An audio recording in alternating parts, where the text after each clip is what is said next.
안녕하세요.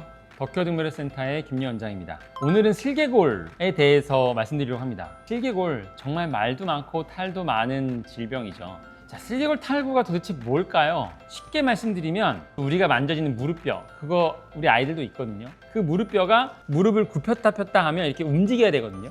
그런데 이 무릎뼈가 가운데 있지 않고 안쪽이나 바깥쪽으로 벗어나는 질병을 말합니다. 원래는 이 무릎 대퇴골에 있는 홈을 따라서 슬개골이 이렇게 움직여서 부드럽게 움직여줘야 되는데 이게 빠져나가면 원래 있던 관절이 아닌 다른 곳에서 움직이게 되겠죠. 그러면 그쪽에 손상이 생기게 돼요. 강아지들은 일반적으로 안쪽으로 많이 빠지는 경우가 많습니다. 즉 내측탈구가 상당히 많고요. 소형견에서 많이 보이는 정형외과 질환 중에 하나입니다.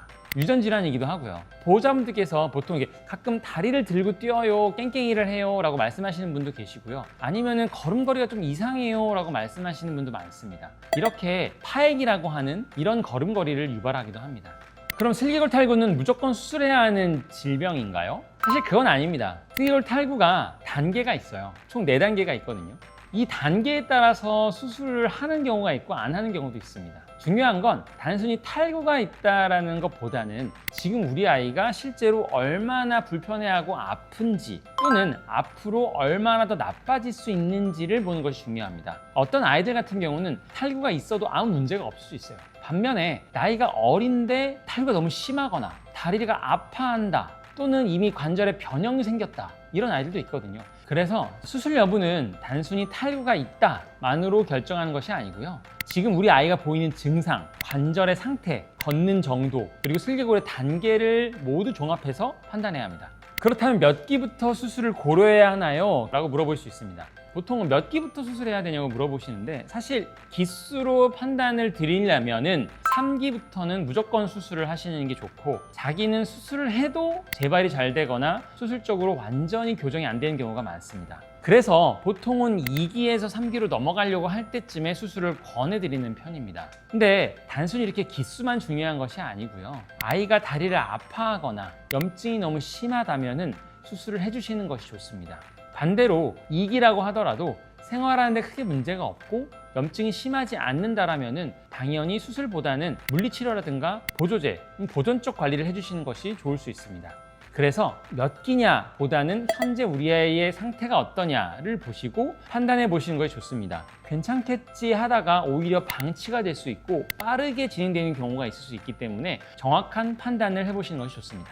지금 우리 아이가 아무런 증상이 없는데 그냥 지켜보면 되지 않을까요? 라고 궁금해할 수 있습니다. 충분히 가능합니다. 일단 지켜볼 수 있습니다. 근데 문제는 겉으로 티가 안 날 수 있습니다. 일반적으로 우리 아이들은 사람에 비해 8배의 통증을 참는다고 말하거든요. 우리가 탈구가 되면 얼마나 아플지 한번 생각해 보신 적 있으신가요? 그런데 탈구가 돼도 우리 아이들은 아프다는 티를 잘 내지 않아요. 그렇기 때문에 보호자분들이 모르시는 경우가 많습니다. 아프다고 티를 내지 않아도 슬개골이 정상 위치에서 빠져난다면 관절을 자극하고 그런 자극에 의해서 염증이 생길 수 있습니다. 자, 문제는 이런 염증이 지금 당장의 문제보다는 앞으로 지속적으로 손상을 주면서 인대에까지 심각한 영향을 주는 경우가 많습니다. 그래서 십자인대도 끊어지는 경우들이 상당히 많습니다.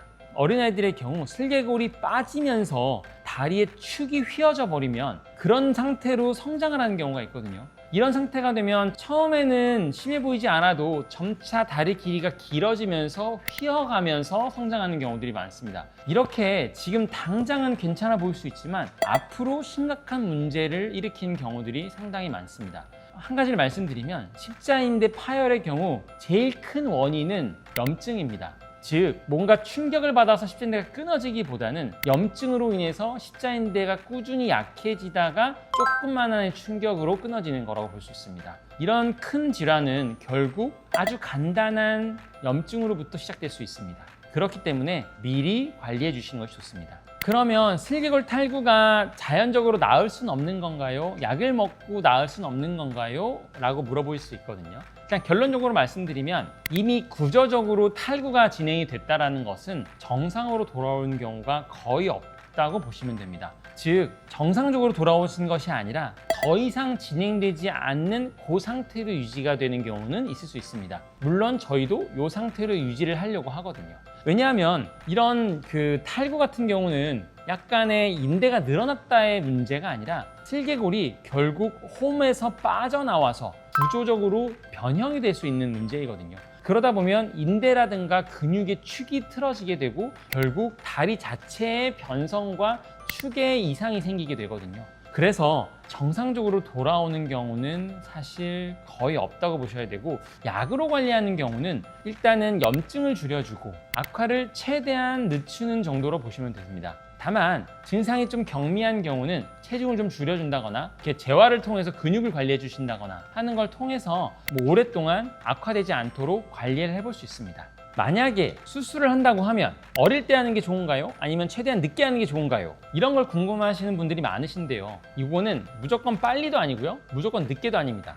적당한 시기에 해주시는 게 좋고요. 저희들이 가장 많이 권해드리는 시기는 2기를 넘어가려고 하는 2기 말기쯤에는 무조건 해주시는 게 좋다라고 말씀드립니다. 잘 모르시면 그냥 2기에는 수술을 해주신다라고 생각해 주시면 좋고요. 왜냐하면 1기는 2기로 3기로 진행이 상당히 오래 걸리거나 진행이 안 되는 경우도 있습니다. 그런데 2기가 됐다는 것은 사실 3기로 갈 수 있는 확률이 많이 높다는 뜻이거든요. 그러니 언젠가는 3기로 될 텐데 그게 나이가 너무 들어서 3기가 되면 아예 염증이 심해지고 수술을 하고 싶어도 못하는 경우들이 생기거든요. 그러니 2기가 됐을 때는 사실상 이미 구조 손상이 진행되고 있다고 볼 수 있고, 그렇다면은 앞으로 더 심해질 가능성이 높기 때문에 미루지 말고 하시는 부분이 좋습니다. 반면에 1기다, 그리고 증상이 없다, 아파하지도 않고 구조적인 변화도 없다, 전혀 문제가 없다 라고 한다면 수술을 권하지 않고 경과를 지켜본 경우가 상당히 많습니다. 물론 보조제 같은 걸 급여하셔도 좋고요. 그래서 무조건적으로 어려서 기다려보자 또는 더 악화될 때까지 기다려보자 보다는 악화될 수 있는 상태가 됐을 때 하시는 것이 좋습니다. 자, 만약에 수술을 했어요. 근데 재발을 할 수 있거든요. 그럼 재발을 하면 또 수술해야 하나요? 경우에 따라서 다릅니다. 일반적으로 완벽하게 끝나는 것은 아닙니다. 특히나 4기가 되는 경우라면 수술을 해도 거의 정상처럼 돌아가지 않습니다. 4기에 대해서의 수술은 기수를 낮추는 것만으로도 좋다고 합니다. 즉 4기인 슬개골 탈구를 2기 정도로만 만들어줘도 좋기 때문에 무조건적으로 재수술을 한다라고 하진 않고요. 다만 수술을 했는데 이게 재발이 됐고 그 재발로 인해서 다리에 문제가 생기거나 구조적인 불안정성이 계속해서 남아있다라면 재수술이 필요한 경우가 많습니다. 중요한 건 재발했다, 그래서 무조건 수술해야 된다라기보다는 재발을 해서 얼마나 유지가 잘 되느냐, 기능적으로 큰 문제가 없느냐, 이런 것들을 판단하고 결정하시는 것이 좋습니다. 그러면 슬개골 탈구를 어떻게 하면 예방할 수 있는지도 말씀드릴게요. 100% 예방하기가 어렵습니다. 왜냐하면 유전병이기 때문에 그렇습니다. 다만 최대한 늦출 수 있고 진행을 멈추도록 할 수 있습니다. 작은 아이들, 소형견의 경우는 이미 선천적인 문제가 발생을 합니다. 슬개골이라는 뼈가 대퇴골에 있는 고랑 안에 이렇게 놓여져 있어야 되는데요. 이 고랑의 깊이가 되게 얕아요. 그러니까 뼈가 있어도 쉽게 빠지는 거거든요. 깊어서 걸리지 않기 때문이에요. 그러니까 이미 이런 선천적인 구조의 문제가 있어서 100% 예방은 상당히 어렵습니다. 그렇지만 이런 진행을 늦추려면 확실히 중요한 부분은 첫 번째, 체중 관리입니다. 너무 많은 과체중이 된다면 무릎에 부담이 많이 되겠죠. 그리고 그런 과체중으로 인해서 갑작스런 방향 전환을 한다면 결국 중심이 되는 무릎이 돌아가면서 부담이 많이 생기게 됩니다. 그러니 체중 관리를 통해서 무릎 관절의 부담을 줄여주시는 것이 좋습니다. 좀 전에 말씀드린 거와 비슷하게 갑작스러운 방향 전환 말씀드렸죠. 그럴 때 무릎에 대한 부담을 최소화시킬 수 있는 방법은 바닥을 미끄럽지 않게 해주는 겁니다. 러그 같은 것들을 깔아주시면 좋고요. 걸을 때 다리가 밀리면서 무릎에 부담이 갈 수 있거든요. 이런 것들을 최소화해 주시는 거고요. 그것 이외에는 소파나 침대에 뛰어 올라가는 것, 무릎에 순간적으로 힘을 주는 것도 무릎에 부담을 줄 수 있습니다. 계단을 이용해서 올라가는 것이 무릎에 부담이 적습니다. 그리고 무릎 주변의 근육, 대퇴근이라던가 또는 종아리 쪽 그런 근육을 탄탄하고 많이 유지할 수 있으면 무릎에 상당한 도움이 됩니다. 즉 간단한 산책이나 무릎에 부담이 되지 않는 운동은 도움이 됩니다.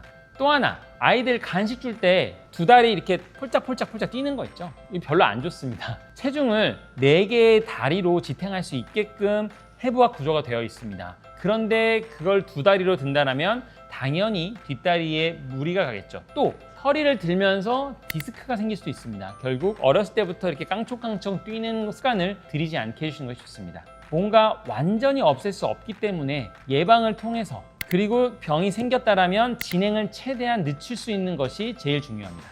슬개골 탈구는 보호자분들께서 정말 많이 알기도 하고 아이들한테 많이 걸리는 질병입니다. 막상 진단을 받으면 괜찮아 보이는데 수술을 해야 되는 거 맞나? 지금 해야 되는 거 맞나? 더 지켜보면 안 되나? 라는 고민을 많이 하실 것 같습니다.